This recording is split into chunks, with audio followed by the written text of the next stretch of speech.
Titãs, temporada 1, episódio 6, episódio chamado Jason Todd. E eu vou fazer aqui a análise do episódio de um jeito um pouquinho diferente. Então, sem muita bobagem, sem muita enrolação, caso você não tenha assistido ao episódio, não fica aqui, pois é lotado de spoilers. A não ser que você goste de spoilers e fica aqui livremente, ok?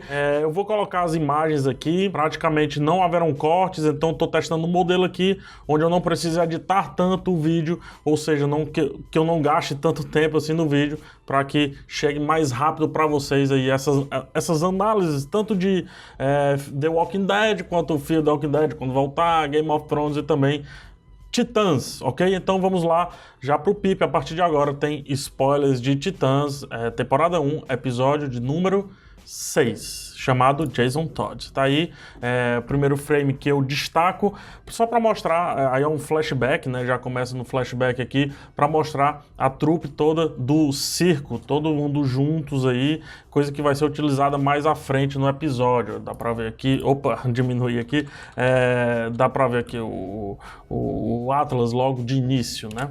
Em seguida, o Atlas conversando, talvez a maior proximidade na época de circo ali do Dick Grayson era com justamente o Atlas, e o Atlas pedindo para ele ir com o Bruce Wayne. Ele tá nessa dúvida, com quem que eu vou, com quem que eu não vou e tal. Vá com o Bruce Wayne, meu filho, que o cabo é rico. Vá com ele que é 10. Sabe o que eu quero ver? Eu quero ver esse menino em ação, como o Robin, né? Ele tem muito cara de Robin mesmo, até lembra um pouco aí os quadrinhos quando o Robin era bem mais novo, então eu quero ver o Dick Grayson aí em ação.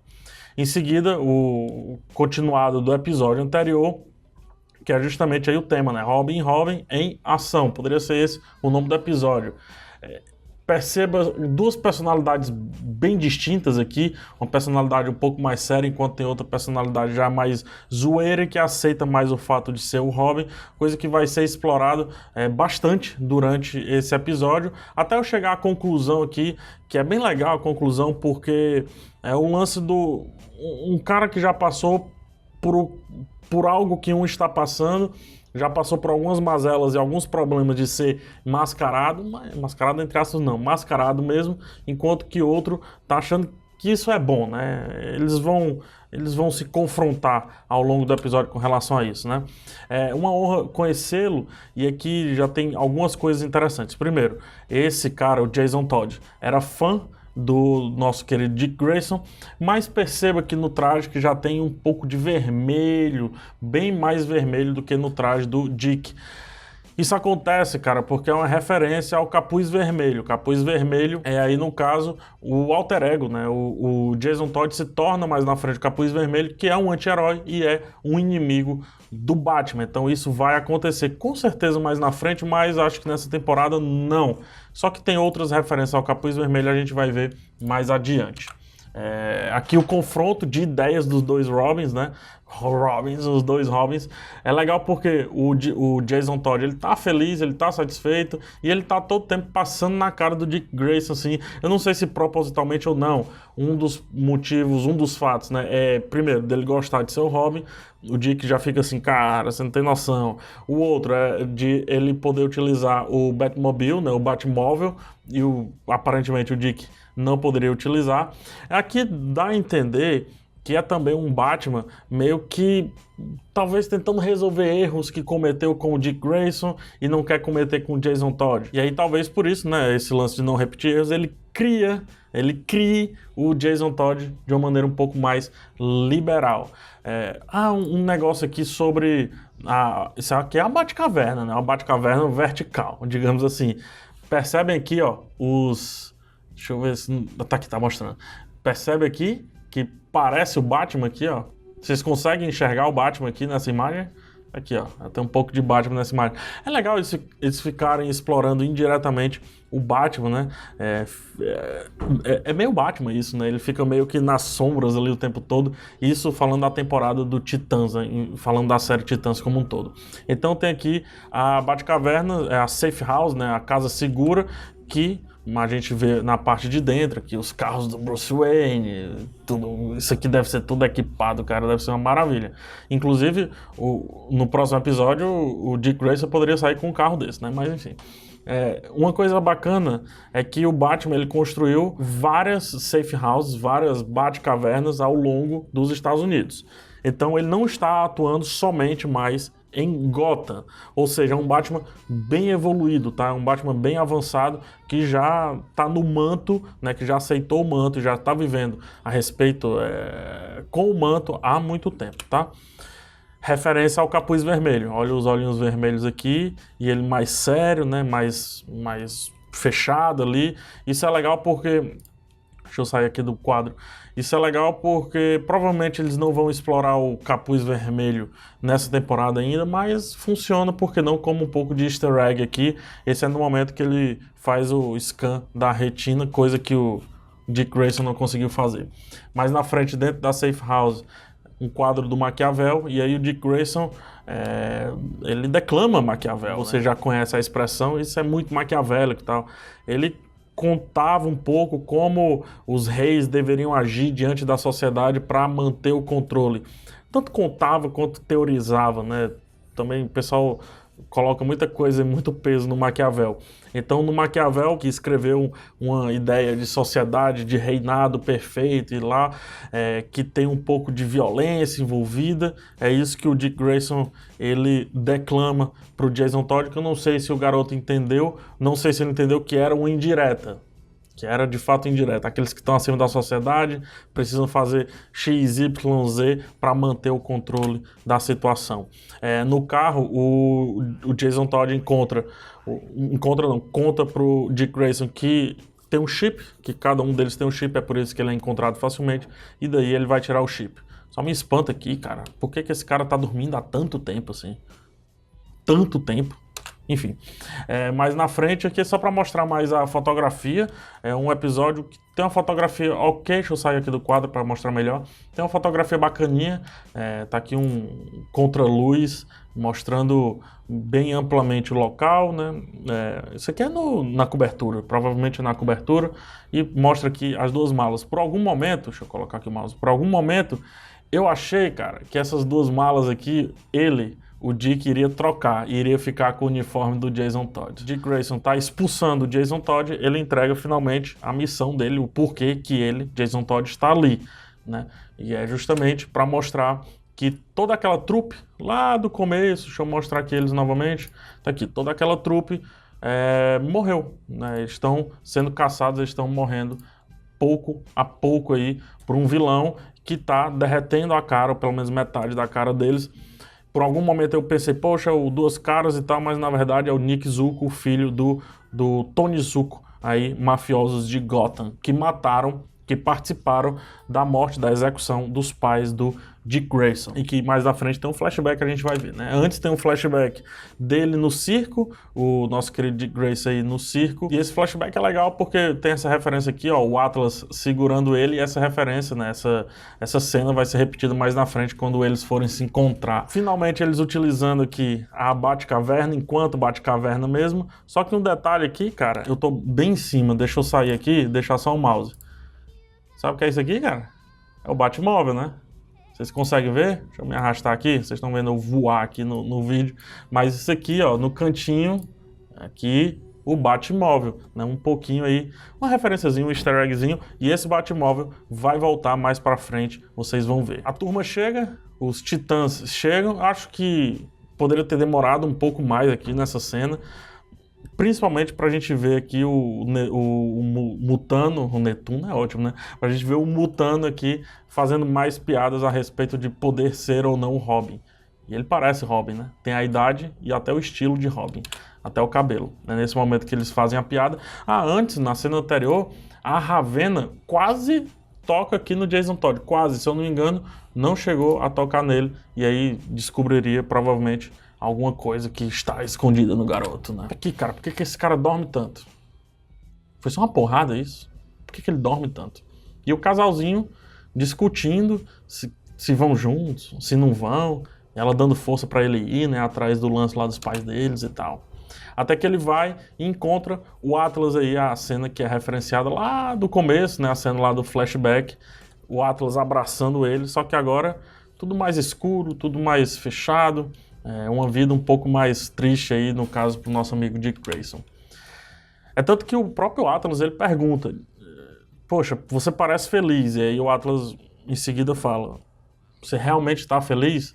E faz ele pensar um pouco. A partir daí o episódio se mostra, né? Mostra o que veio, que é realmente um episódio de transição do Dick Grayson Robin para o Dick Grayson Asa Noturna. Né? É o episódio que serve basicamente para fazer isso. Jason Todd, cara, eu gostei muito disso nesse episódio. Jason Todd mostra aí um traço marcante da sua personalidade mais agressiva quando arma aqui uma briga no bar.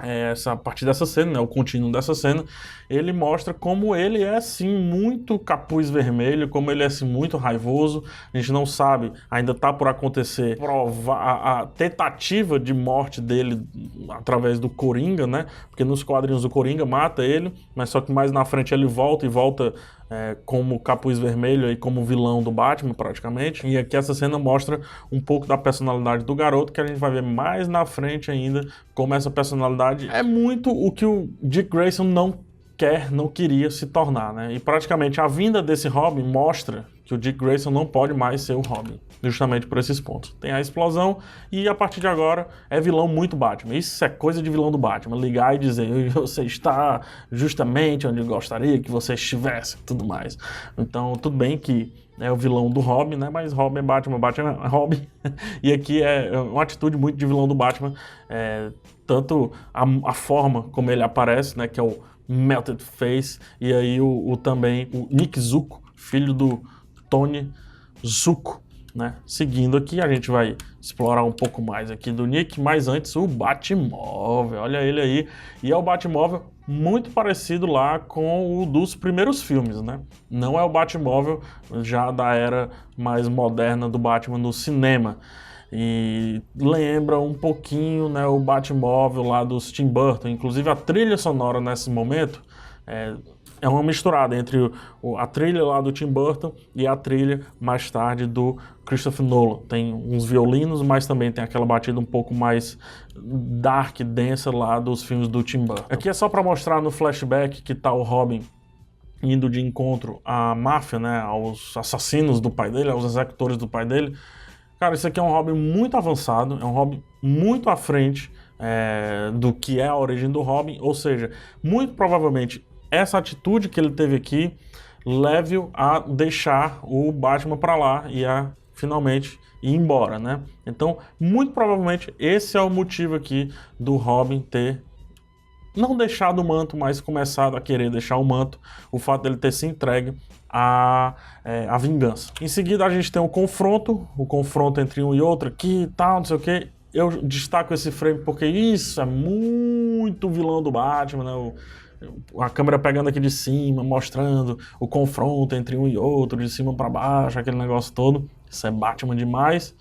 É tão Batman que na frente, quando o Robin chega, no caso Robin Jason Todd, quando o Robin Jason Todd chega e é baleado pelo Nick, né, pelo Melted Face, aí que tem um fechamento de uma frase que foi dita pelo próprio Jason Todd, que dizendo, cara, a nossa função de ser o Robin é chamar a atenção dos tiros para que o Batman chegue chutando tudo, que é justamente, depois dessa cena, o que faz o Jason Todd não, que faz o Dick Grayson chegando, chutando tudo, literalmente, aí agindo como um Batman, utilizando, entre aspas, aí, o Jason Todd para atrair as balas e no final chutar bundas. O que acontece é que depois disso a polícia chega no local e o Jason Todd vai lá resolver esse problema. Só que ele não resolve o problema de uma maneira de boa, né? Ele é extremamente agressivo e passa a bater descoordenadamente aí nos policiais. Acrobacia, isso é muito Robin, e aqui utilizando também muito bem a capa.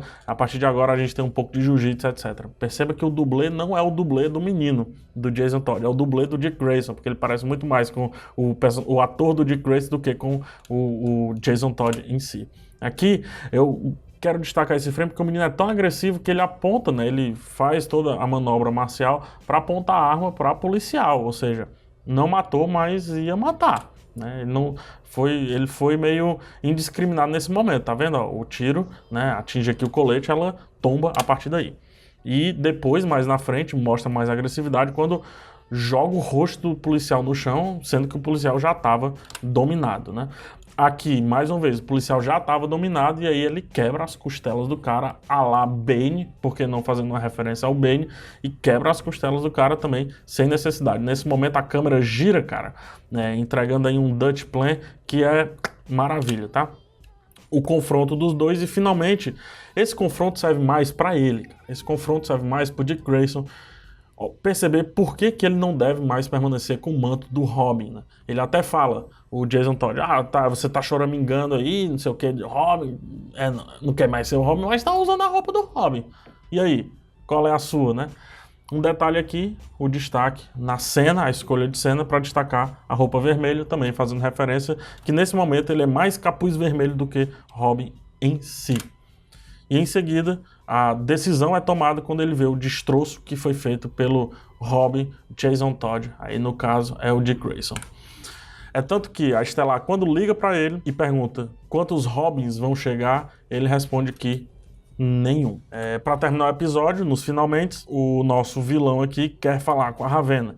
Justamente, a partir de agora, esse é o fim do episódio, a partir de agora a gente vai passar para a trama principal da temporada como um todo, que é a liberação ou não do Trigon. Acredito que precisa explorar um pouquinho mais o background da Estelar. Os backgrounds de todos, né, os 4 principais já estão explorados.